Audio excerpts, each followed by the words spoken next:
మన TV news బులెటిన్ల ముందుగా headlines. అంద్రేడివా నీరు విడుదల చేసిన సీఎం చంద్రబాబు.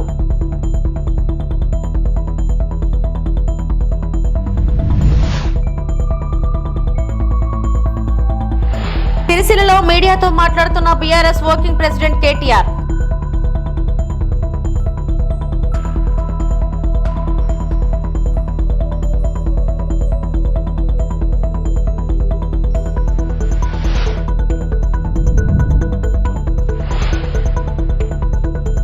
తెలంగాణ సీఎంగా కొనసాగే హక్కు రేవంత్కి లేదు కవిత.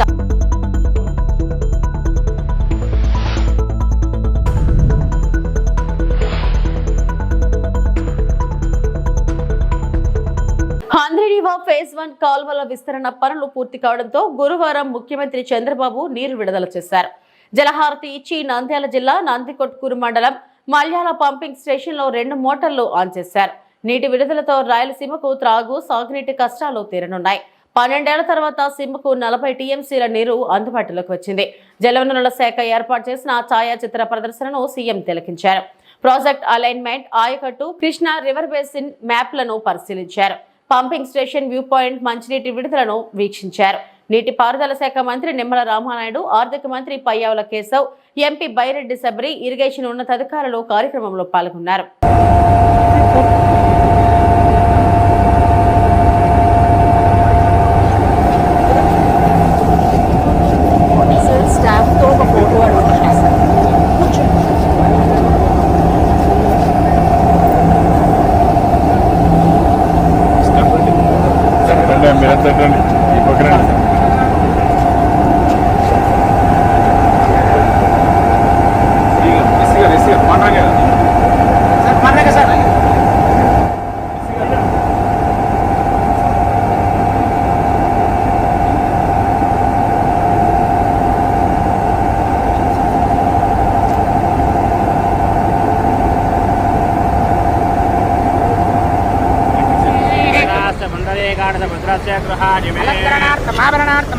సమర్పయామి.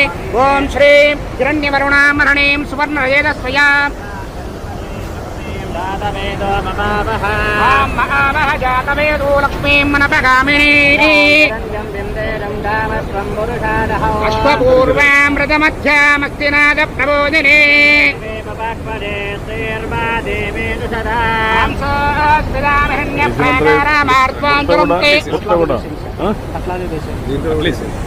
వాయినం అమ్మవారికి వాయినంగా ఉంటుంది. పద్మవర్ణాం కామినా పక్వే శ్రియం చంద్రాం ప్రభాసాం జగదాత్మనం ప్రియం లోకే దేవరుద్రావదారాం దామద్దేవీం శరణమహం ప్రపద్యే లక్ష్మీర్మేరస్య తాం త్వాం రుణే ఆదిత్యవర్ణే తపసోది జాతో వనస్పతిస్తవ వృక్షోదవీవః తస్య బలాని తపసా నదంతు మాయాంతరాజాస్య భాగ్య అలక్ష్మీః వయదుమాన్ దేవసగకీర్తిస్వపర్ణాసః ప్రాదుర్భూతోऽస్మి రాష్ట్రేऽస్మిన్ కీర్తివృద్ధిం దదాతు మే శుక్తివాసామలాం జ్యేష్ఠామలక్ష్మీర్నాశయామ్యహం అభూతిమధవృద్ధిర్మే గృహాము నందద్వారాం గురాదృఢాం నిత్యపుష్టాంకరేషణీం ఈశ్వరీం సర్వభూతానాం కామినోపక్వే శ్రియం. గోదావరి నీళ్లు రేవంత్ రెడ్డి అబ్బసత్తు, ఆయన తాత జాగీరు కాదు అని బీఆర్ఎస్ వర్కింగ్ ప్రెసిడెంట్ కేటీఆర్ ధ్వజమెత్తారు. సిరిసిల్లలో కేటీఆర్ మీడియాతో మాట్లాడారు. చంద్రబాబు నాయుడు కమిటీ వేద్దామని అనగానే తల ఊపడానికి గోదావరి నీళ్లు రేవంత్ రెడ్డి జాగీరు కాదు, మేము కాళేశ్వరం కడుతుంటే అడ్డుకోవడానికి ఇదే చంద్రబాబు నాయుడు లేఖలు రాశాడు. గోదావరి కృష్ణా జలాల్లో మా వాటా తెల్చి మా నీళ్లు మేము తీసుకున్నాక మిగతా నీళ్లు తీసుకోవాలి. మేము ఆంధ్ర ప్రజలకు రైతులతో వ్యతిరేకం కాదు, తెలంగాణ ప్రజల రైతుల ప్రయోజనాలు ముఖ్యమని కేటీఆర్ స్పష్టం చేశారు. రాయలసీమ కూడా మంచిగా ఉండాలని కోరుకున్నాం, ఆంధ్ర ప్రజలు కూడా బాగుండాలని కోరుకున్నాం. కానీ ఏం కోరుకున్నాం? మేము మా రాష్ట్ర ప్రజల ప్రయోజనాలు నెరవేరిన తర్వాత, తెలంగాణ రైతాంగం ప్రయోజనాలు సమృద్ధిగా పూర్తి స్థాయిలో డిఫైన్ చేయబడ్డ తర్వాత గోదావరి మిగులు జలాల్లో మా వాటా తేలాలి, నికర జలాల్లో మా వాటా తేలాలి, కృష్ణలో మా వాటా తేలాలి, మా అవసరాలు పూర్తి కావాలి. ఆ తర్వాత కిందికి పోయే నీళ్లు మీరు వాడుకోండి, మేము వద్దంటలేం. కానీ ఏవి తేల్చకుండానే మరి బడితున్నోందే బర్రె అన్నట్టు ఇలా మా కేంద్ర ప్రభుత్వం చుట్టూ మా చేతులుంది, బీజేపీ మేము చెప్పినట్టు ఆడుతుంది, మా శిష్యుడే ఇవాళ తెలంగాణ ముఖ్యమంత్రి కాబట్టి నేను ఆడిచ్చినట్టు ఆడాలని చెప్పి చంద్రబాబు నాయుడు గారు అనుకుంటే, దానికి శిష్యుడు వంత పాడితే గురుదక్షిణ చెల్లించుకోవాలనుకుంటే గోదావరి నీళ్ళని సంతర్పణ చేయాలనుకుంటే మేము గమన కూర్చోవాలా? తెలంగాణ వాటా తేల్చండి. కేంద్ర ప్రభుత్వం గోదావరిలో, కృష్ణలో మిగులు జలాల్లో మా వాటా ఎంత, ఏ ప్రాజెక్టు కేటాయింపు ఎంత, ఇవన్నీ కూడా గతంలో ఉండే అవార్డుల ప్రకారం తేల్చిన తర్వాత మీరేం చేసుకున్నా పర్వాలేదు. తెలంగాణ ప్రయోజనాలపై నాన్ సీరియస్ గా ఉన్న రేవంత్ రెడ్డికి ముఖ్యమంత్రి పదవిలో కొనసాగే అర్హత లేదని వెంటనే రాజీనామా చేయాలని తెలంగాణ జాగృతి అధ్యక్షురాలు కవిత డిమాండ్ చేశారు. కేంద్ర జలశక్తి శాఖ మంత్రిత్వ శాఖ సమావేశంలో మొట్టమొదటిగా బనకచెర్లపైనే చర్చ జరిగితే రేవంత్ బయటకొచ్చి అబద్దాలు చెప్పారని మండిపడ్డారు. గోదావరి జలాలను అప్పనంగా అప్పగించేశారని విమర్శించారు. తనపై ఎమ్మెల్సీ తీర్మార్ మల్లన్న చేసిన వ్యాఖ్యలపై బీఆర్ఎస్ నేతలు స్పందించకపోవడాన్ని వారి విజ్ఞతకే వదిలేస్తున్నానని కవిత వ్యాఖ్యానించారు. రెడ్డి గారు ఇద్దరు కూడా పోయి మరి చంద్రబాబు నాయుడు గారిని ఎదుర్కొని సన్మానం చేసి ఆ ఫోటోలు వీడియోలు చూస్తుంటే అయితే పండగ వాతావరణం కనబడ్డది. మరి అన్ని చేసి కూర్చున్నారు. సరే మీటింగ్ పోయినరు. మీటింగ్ పోయినాక నేను మీ అందరికీ తెలిసి ఎప్పుడు కూడా సమాచారం లేకుండా మాట్లాడను, నిర్దిష్టమైనటువంటి ఆధారాలు లేకుండా మాట్లాడను. వీళ్ళు మీటింగ్కి పోయినరు, జలశక్తి మీటింగ్కి. మొట్టమొదటి అంశమే ఎజెండాలో బనకచెర్ల జరిగింది. అక్కడ మొట్టమొదటి అంశం బనకచెర్ల ఉంటే కూడా కనీసం పౌరుషం లేకుండా, సిగ్గు లేకుండా ముఖ్యమంత్రి గారు, మన ఇరిగేషన్ శాఖ మంత్రి గారు మీటింగ్ మొత్తం కూడా కూర్చొని అప్పనంగా గోదావరి జలాలని గిఫ్ట్ లెక్క చంద్రబాబు నాయుడు గారి చేతిలో పెట్టి రిటర్న్ రావడం జరిగింది. ఎంత దారుణం అంటే ఇది. ఈ బనకచెర్ల ప్రాజెక్టు కనుక జరిగితే గోదావరి జలాలలో తెలంగాణ యొక్క హక్కులు శాశ్వతంగా హరించిపోతాయి. ఈ విషయం తెలుసు, ముఖ్యమంత్రి గారికి తెలుసు, ఉత్తమ్ కుమార్ రెడ్డి గారికి తెలుసు. అయినా అటెండ్ అయినరు, అయినా పోయినరు. పోయి ఉల్టా సన్మానాలు చేయించుకొని, దండలు వేయించుకొని నీళ్లు అప్పనంగా అప్పచెప్పి వెనక్కి రావడం జరిగింది. నిజంగా ఎంత బాధ అనిపించిందంటే ఆడ చంద్రబాబు నాయుడు గారు సన్మానం చేస్తుంటే ముఖ్యమంత్రి గారి ముఖం ఆనందంతో వెలిగిపోతున్నది. కానీ నాకైతే బలిక బక్రాన్ చూసినట్టు అనిపించింది. కానీ ఇక్కడ బలయ్యేది ఎవరు? తెలంగాణ ప్రజలు. తెలంగాణ ప్రజల యొక్క హక్కులు, గోదావరి నదీ జలాల్లో శాశ్వతంగా హక్కులు కోల్పోతాం. ఇది వాస్తవం, ఇది జరిగింది అక్కడ. ఎందుకంటే ప్రెస్ ఇన్ఫర్మేషన్ బ్యూరో తెలుగులో ఒక ప్రెస్ నోట్ ఇచ్చింది, ఇంగ్లీష్లో ఒక ప్రెస్ నోట్ ఇచ్చింది. మరి వాళ్ళు పర్టికులర్గా చెప్పడం జరిగింది, ఎజెండాలో బనకచెర్ల ఇష్యూ చర్చించినాం, పవర్ పాయింట్ ప్రజెంటేషన్ కూడా ఇచ్చినాం అన్నటువంటి అంశం ప్రెస్ ఇన్ఫర్మేషన్ బ్యూరో చెప్పడం జరిగింది. బయటకు వచ్చి ప్రెస్ మీట్ పెట్టి దారుణంగా మన ముఖ్యమంత్రి గారు బుకాయిస్తున్నాడు. ఆయన బొంకుతున్నాడు. అరే జరగనే లేదు, వాళ్ళు అడిగితే కదా మేము కట్టేది. ఎంత దారుణం ఇది! ఇంత సిగ్గులేనితనం ఉంటుందా? ఇంత ఘోరం ఉంటుందా? ఇంత అన్యాయం ఉంటుందా? జరిగింది వాస్తవంగా. అక్కడ అంతమంది సీనియర్ ఆంధ్ర ఇంజనీర్లు ఉన్నారు, ఇక్కడ సీనియర్ తెలంగాణ ఇంజనీర్లు ఉన్నారు. జరుగుతున్నటువంటి నష్టమేంది, మీరు ప్రదర్శిస్తున్నటువంటి వైఖరేంది? ఇంత నాన్ సీరియస్గా ఉండేటటువంటి ముఖ్యమంత్రికి నిజంగా మన రాష్ట్రాన్ని పరిపాలన చేసే హక్కే లేదు. ముఖ్యమంత్రి గారు తక్షణమే రాజీనామా చేయాలని ఈ సందర్భంగా నేను డిమాండ్ చేస్తా ఉన్నాను. పశ్చిమ గోదావరి జిల్లా ప్రైవేట్ స్కూల్ బస్ తిరగబడి 2 విద్యార్థులకు గాయాలు, ఆసుపత్రికి తరలింపు. పశ్చిమ గోదావరి జిల్లా అత్తిలి మండలం పాలి గ్రామం శివారు ప్రైవేట్ స్కూల్ బస్సు ప్రమాదవశాత్తు పంట చేలోకి బోల్తా పడింది. ఆ సమయంలో బస్సులో ప్రయాణిస్తున్న సుమారు 25 మంది విద్యార్థులు ఉన్నారు. వీరందరినీ స్థానికులు బస్సు నుండి బయటకు తీశారు. అందరూ సురక్షితంగా బయటపడ్డారు. వీరందరినీ ఇంటికి పంపించి వేశారు. విద్యార్థుల తల్లిదండ్రులు ఊపిరి పీల్చుకున్నారు. గాయపడిన విద్యార్థులను తణుకు ఎమ్మెల్యే ఆర్మిలి రాధాకృష్ణ పరామర్శించారు. ఈ బస్సు ప్రమాదంలో అందరూ సురక్షితంగా ఉండటం చాలా అదృష్టమన్నారు. ప్రైవేట్ స్కూల్ బస్ డ్రైవర్ల విషయంలో యాజమాన్యం బాధ్యత వహించాలన్నారు. డ్రైవర్లు సెల్ ఫోన్ తో మాట్లాడకుండా చర్యలు తీసుకోవాలన్నారు. ప్రమాదాలు జరగకుండా యాజమాన్యం, అధికారులు బస్ డ్రైవర్లకు కౌన్సిలింగ్ ఇవ్వాలన్నారు.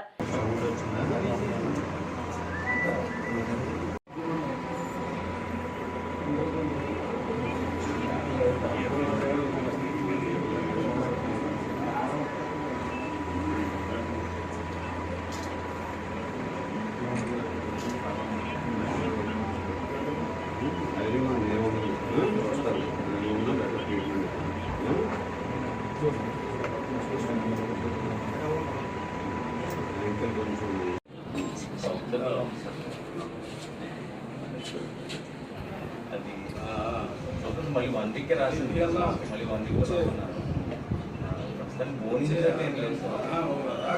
మంచి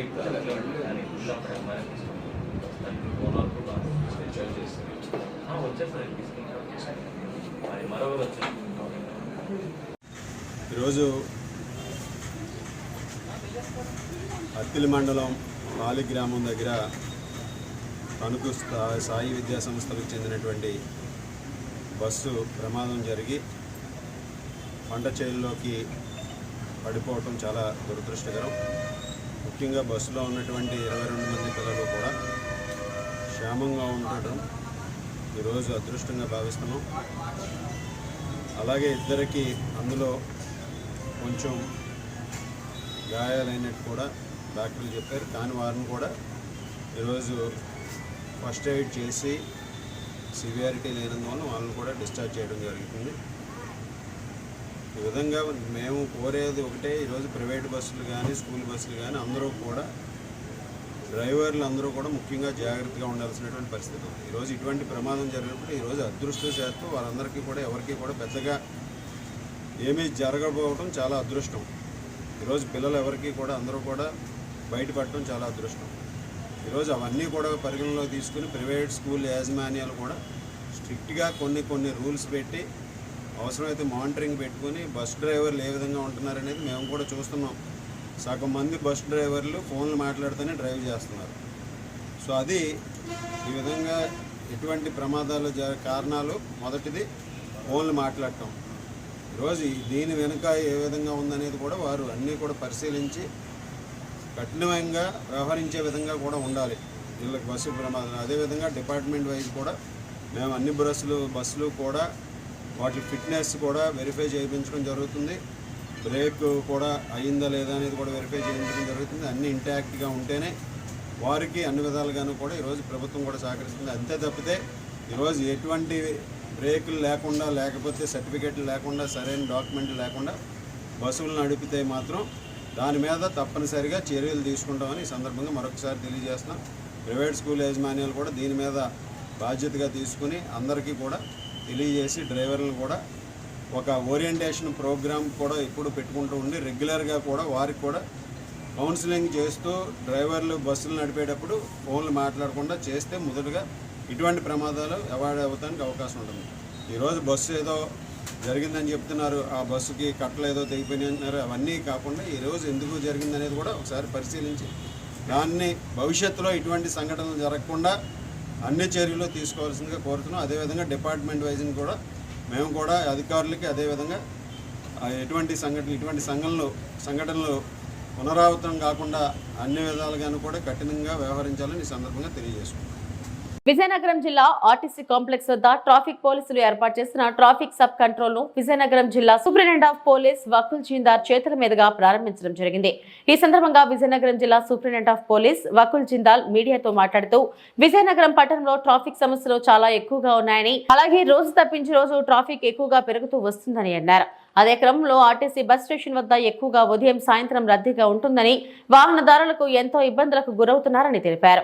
ఇక అలాంటి సమస్యలు ఎదురవకుండా తగిన జాగ్రత్తలు తీసుకుని ట్రాఫిక్ సబ్ కంట్రోల్ రూమ్ ను ఏర్పాటు చేయడం జరిగిందని తెలిపారు. ప్రజల ట్రాఫిక్ సమస్యలపై ఎటువంటి ఇబ్బందులు కలిగిన వెంటనే ట్రాఫిక్ సబ్ కంట్రోల్ రూమ్ కు వచ్చి కంప్లైంట్ చేయాలని ఆయన కోరారు.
నమస్కారం. సో మనందరికీ తెలుసు విజయనగరం టౌన్లో ట్రాఫిక్ ప్రాబ్లం చాలా ఎక్కువ ఉంది. సో మనకి నేరో రోడ్స్ ఉన్నాయి, but traffic day by day చాలా పెరుగుతుంది. సో అదే క్రమంలో మన దగ్గర ఆర్టీసీ బస్ స్టాండ్లో ఎప్పుడు కూడా రద్దీగా ఉంటుంది. మార్నింగ్ కానీ ఈవినింగ్ చాలా కంజెస్టెడ్గా ఉంటుంది, రద్దీగా ఉంటుంది. సో ఇక్కడ ఆల్మోస్ట్ 24 అవర్స్ ఇక్కడ ట్రాఫిక్ వాళ్ళు డ్యూటీ చేస్తుంటారు. సో ట్రాఫిక్ సిబ్బంది డ్యూటీ చేయడము ఈ ఎండాకాలంలో అదేవిధంగా వర్షాకాలంలో చాలా డిఫికల్ట్ ఉంటుంది. సో దాన్ని దృష్టిలో పెట్టుకొని ఆర్టీసీ బస్ స్టాండ్ బయట ఈ ట్రాఫిక్ అవుట్ పోస్ట్ ఏర్పాటు చేయడం జరిగింది. సో ఎటువంటి వెదర్ కండిషన్ అయినా లాంగ్ అవర్స్ డ్యూటీ చేయడానికి ఈ ట్రాఫిక్ సిబ్బందికి అవుట్ పోస్ట్ చాలా ఉపయోగపడుతుంది. అదేవిధంగా దాంట్లో పబ్లిక్ అడ్రస్ సిస్టమ్ కూడా పెట్టడం జరిగింది. So public address system use చేసుకొని ఈ ట్రాఫిక్ని ఈజీగా నియంత్రించవచ్చు. సో ఈ ఆర్టీసీ బస్ స్టాండ్ దగ్గర ఎప్పుడు కూడా జామ్ అవ్వడము, తర్వాత ఈ చాలా బస్సులు రావడము, సాయంత్రం స్కూల్స్ వదిలేటప్పుడు కాలేజ్ వదిలేటప్పుడు చాలా ఎక్కువ మంది పిల్లలు రావడము, ఆటోలు రావడము ఎప్పుడు కూడా ఇక్కడ రద్దీగా ఉంటుంది. సో ఆ టైంలో ఇది ఇంకా ఎఫెక్టివ్గా ఇంకా మంచిగా ట్రాఫిక్ స్మూత్గా నడపడానికి ఇది చాలా ఉపయోగపడుతుందని మేము ఆశిస్తున్నాము. సో ఈ ట్రాఫిక్ ఇన్స్పెక్టర్ గారు అదేవిధంగా డిఎస్పీ విజయనగరం ఇనిషియేటివ్ తీసుకొని ఈ అవుట్ పోస్ట్ పెట్టించడం జరిగింది. సో రాబోయే రోజుల్లో ఇది చాలా మాకు ఉపయోగపడుతుంది మేము ఆశిస్తున్నాం. పల్నాడులో మద్దతు ధర కోసం మళ్లీ రోడ్డెక్కిన పొగాకు రైతులు. గురజాల నియోజకవర్గం దాచేపల్లి మండలం గామాలపాడు ఎఫ్సిఐ గొడవన్ వద్ద పొగాకు రైతులు ఆందోళన. అద్దంకి నార్కోట్పల్లి హైవేపై పొగాకుతో నిరసన. రైతుల ధర్నాతో భారీగా నిలిచిపోయిన వాహనాలు. రైతుల పరిస్థితిని అర్థం చేసుకోకుండా దురుసుగా ప్రవర్తించిన దాచేపల్లి సిఐ పొన్నూరు భాస్కర్ పొగాకుకు మద్దతు ధర ఇస్తున్నట్లు పగలవాలు పలికావే. మరి ఎందుకు రైతులు రోడ్డెక్కినట్లు? కన్నతలకి అన్నం పెట్టినవాడు పిన్నమ్మకి బంగారు గాజులు చేయిస్తాడా? పొగాకు రైతులు మద్దతు ధర కోసం ఆందోళన చేస్తుంటే వారిని పోలీసులతో బెదిరించి తరిమేసిన కూటమి ప్రభుత్వం దాచేపల్లిలో కిసాన్ మేళా పేరుతో రైతులకు న్యాయం చేస్తుందా? కాసు మహేష్ రెడ్డి మాజీ ఎమ్మెల్యే. తెలుగుదేశం నాయకులు చేపట్టున్న కార్యక్రమాలు వింతగా ఉంటాయి. రేపు కిసాన్ మేళా అంట దాచేపల్లిలో. రాజశేఖర రెడ్డి గారు చెప్పినట్టు సొంత అమ్మకేమో ఏమీ చేయలేని వాడు పిన్నమ్మకి బంగారు గాజులు ఇచ్చాడంట, అటుంటుంది. ఈ రోజు రైతులు బాబు మాకు మద్దతు ధర లేదు, పొగాకు రైతులు పాపం ఆందోళన చెందుతుంటే వాళ్ళ మీద పోలీసులు పెట్టి దాడి చేయించి వాళ్ళని నిర్బంధించి బెదిరించి కనీసం గిట్టుబాటు ధర లేకుండా తరిమేశారు. వీళ్ళంట రేపు కిసాన్ మేళా పెట్టి రైతులకు న్యాయం చేస్తారంట. పత్తి గిట్టుబాటు ధర లేక రైతులు ఆందోళన చెంది అప్పుల పాలైతే పల్నాడులో ఎంపీలున్నారు, ఎమ్మెల్యేలున్నారు, పట్టించుకున్న నాదుడే లేడు. వీళ్ళు ఇంకా మేళాలు పెట్టి ఎవరికి న్యాయం చేస్తారో చెప్పండి. లేదు, అనేక చోట్ల చూస్తున్నాం. జగన్మోహన్ రెడ్డి గారు పొగాకు రైతుల కొరకు పొదిలిపోతే అక్కడ రైతుల మీద కేసులు, లేదు బంగారు పళ్ళ్యం పోతే అక్కడ కేసులు మామిడి రైతుల మీద. ఇలా ఎక్కడ రైతుల కొరకు వైఎస్ఆర్సీపీ పార్టీ నిరసన చేస్తుంటే మరి అక్కడ రైతుల మీద అక్రమంగా కేసులు పెట్టి వాళ్ళని బెదిరిస్తున్నారు. మరి దాచేపల్లిలో వీళ్ళు పెట్టే మేళా దేనికో ఎందుకో ఎవరికీ తెలియట్లా. కానీ ఒక్కటి చెప్తున్నా, దాచేపల్లిలో పత్తి కొనుగోలు కేంద్రంతో పాటు పత్తి ఎటు సీసీఐ వాళ్ళు కొనేవాళ్లు, మిర్చి కొనుగోలు కేంద్రం మొట్టమొదటిసారి వైఎస్ఆర్సీపీ ప్రభుత్వంలో తీసుకొచ్చాం. ఎలాగైతే గుంటూరు మార్కెట్ యార్డ్ లాగా దీన్ని అభివృద్ధి చేయాలని మొదలైంది. 2 సంవత్సరాలు బాగానే కొనుగోలు జరిగినాయి. కానీ ఈ సంవత్సరం నుంచి దిక్కు మొక్కు లేదు. తక్షణమే నిధులు సేకరించి గుంటూరు మార్కెట్ యార్డ్కి దీటుగా నడికుడి మార్కెట్ యార్డ్ని మరి అభివృద్ధి చేయాలి. అందుకే దాన్ని పిడుగురాళ్ల నుంచి వేరు చేశాం. ఎందుకంటే దాన్ని ప్రత్యేకంగా మిర్చికి నడికుడి మార్కెట్ యార్డ్ వాడుకోవచ్చు. మనం చేయటమే కాదు, అక్కడున్న ఏజెంట్లకి, ఏదైతే గుంటూరులో ఉన్న ఏజెంట్లకి, ఎక్స్పోర్టర్లకి తెచ్చి లైసెన్సులు కూడా ఇప్పించాను. కానీ ఈ సంవత్సరం నుంచి వాళ్ళని పిలిచినోడు లేడు, పట్టించుకున్నోడు లేరు. అందుకే రావట్లా. అదే గనక మనం మన ప్రాంతంలోనే ఇప్పుడు కోల్డ్ స్టోరేజీలు కూడా వచ్చినాయి. బ్రహ్మాండంగా 4-5 ఎక్స్ట్రా కూడా వచ్చినాయి 5 ఏళ్లలో. ఇప్పుడు మేము కోరుకునేది ఎక్స్పోర్టర్స్ ని, అక్కడున్న ఏజెంట్స్ ని, గుంటూరు వాళ్ళని ఆహ్వానించి ఎవరికైతే షాపులు ఇచ్చామో ఈ సంవత్సరం అన్నా వచ్చే మరి పంట చేతికొచ్చేటప్పటికి అది డిసెంబరో జనవరి అవుతుంది కాబట్టి కొనుగోలు కేంద్రాలు మన నడికుడిలోనే మొదలుపెట్టి ఆ మార్కెట్ యార్డ్ని అభివృద్ధి చేయవలసిందిగా ఈ ప్రభుత్వాన్ని డిమాండ్ చేస్తాం. అనకాపల్లి జిల్లా మాడుగుల మసీదు వీధిలోని చెరుకూరి ఉషా టీచర్ ఇంట్లో అరుదైన దృశ్యం కనిపించింది. ఈ రాత్రిపూట ఒకేసారి 48 బ్రహ్మ కమలాలు విరియడంతో అందరూ ఆశ్చర్యపోయారు. ఈ దృశ్యం చూసేందుకు చుట్టుపక్కల ప్రజలు పెద్ద ఎత్తున వచ్చి తిలకించారు. పుష్పాల సౌరభంతో పరిసరాలు మంగళకరంగా మారాయి.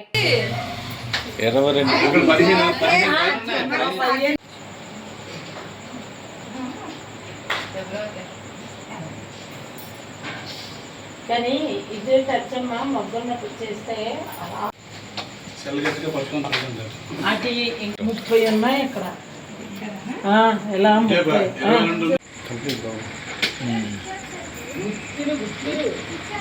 చుట్టాలు కట్టుకెళ్ళిపోయారు. ఇలా వచ్చి ఇప్పుడు అది వెయ్యాలి. అది వేసారా వెనకాలైతే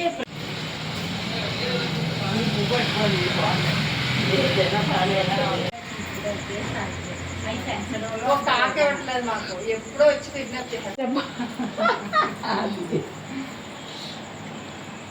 భవానీ గారు వస్తే బాగుంది. మరి చూడలేం కదా.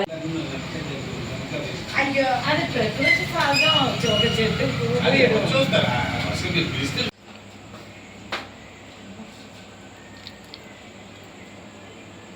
తీసుకుని తీసేది నేను నిజమే చందా. మా అంకుల్ గారు పాపం వచ్చిందానికి ఎప్పుడన్నా అడ్డు కట్టుకుని పిచ్చాటూరులో జాబ్ మేళా పోస్టర్లను ఆవిష్కరించిన ఎమ్మెల్యే.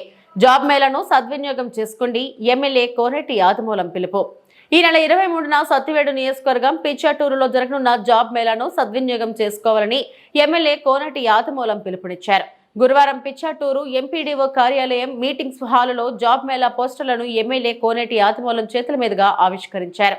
ఈ సందర్భంగా ఎమ్మెల్యే మాట్లాడుతూ ఆంధ్రప్రదేశ్ రాష్ట్ర నైపుణ్యాభివృద్ధి సంస్థ ఆధ్వర్యంలో ఎమ్మెల్యే కోనేటి ఆదిమూలం ఆదేశాల మేరకు జూలై 23, 2025 తేదీన అనగా బుధవారం నాడు ఉదయం 8 గంటల నుంచి పిచ్చాటూరు ఎంకేటి మహల్ నందు జాబ్ మేళా జరగనుంది. ఈ సందర్భంగా ఏర్పాటు చేసిన సమావేశంలో ఎమ్మెల్యే కోనేటి ఆదిమూలం మాట్లాడుతూ సత్తివేడు నియోజకవర్గంలో చదువుకొని ఖాళీగా ఉన్నటువంటి నిరుద్యోగ యువకుల కోసం ఈఎన్సీ క్లస్టర్, శ్రీ సిటీ, తిరుపతి మరియు చెన్నైలోని 15 బహుళ జాతీయ కంపెనీలలో 500కు పైగా ఉద్యోగాలకు ఇంటర్వ్యూలు నిర్వహించబడుతుందన్నారు. ఇందులో భాగంగా సత్తివేడు నియోజకవర్గంతో పాటు జిల్లాలోని 10వ తరగతి లేదా ఇంటర్మీడియట్ లేదా ఐటీఐ లేదా డిప్లొమా లేదా ఏదైనా డిగ్రీలో లేదా పీజీలో ఉత్తీర్ణత అయిన యువకులు ఈ జాబ్ మేళాకు పాల్గొనవచ్చన్నారు.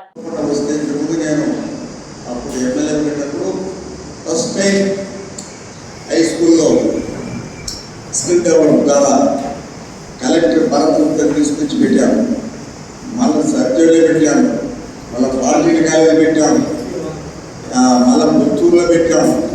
అంటే ఈ విధంగా మనం ఇచ్చే 20,000 రూపాయలకి ఆనందంగా ఉండవచ్చు, బాగా చేసుకోవచ్చు, ఇంటికి రావచ్చు. ప్రతి ఇంటికి కూడా పోయింది. కాబట్టి ఈ జాబ్ మేళకు అందరూ కూడా పాల్గొనాలా, అందరికీ కూడా చెప్పాలా. మన ప్రజలకి, మన శ్రేయాభిలాషులకి, మన గ్రామ ప్రజలకి ఇరవై పాల్గొంటే సాయంత్రం వరకు ఉంటారు. వాళ్ళు అందరూ కలెక్ట్ చేసుకొని ఆ రోజే మీకు పత్రాలు కూడా ఇస్తారు. అపాయింట్మెంట్ ఆ రోజు ఇస్తారు. ఇవి ఇప్పటి వరకు నా బులెటిన్ అప్డేట్స్.